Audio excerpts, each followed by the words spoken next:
Balance ഷീറ്റിന് 2 columns ആണുള്ളത്, debit and credit side. Debit സൈഡിലാണ് നമ്മുടെ അസറ്റ് ഉള്ളത്.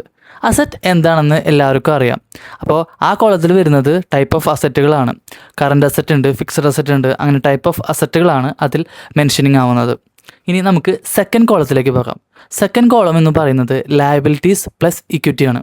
ലയബിലിറ്റീസ് എന്താണ്? ലയബിലിറ്റീസിൽ ടൈപ്പ് ഓഫ് ലയബിലിറ്റീസ് മെൻഷനിങ് ആവും.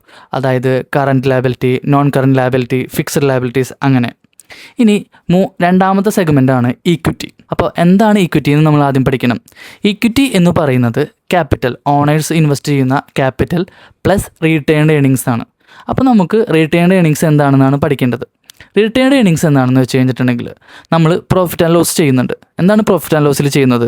നമുക്ക് കിട്ടിയ റവന്യൂ, അതായത് ഇൻകം മെൻഷനിങ് ചെയ്തിട്ട് നമ്മൾ എക്സ്പെൻസുകൾ മൈനസ് ആക്കുകയാണ് ചെയ്യുന്നത്.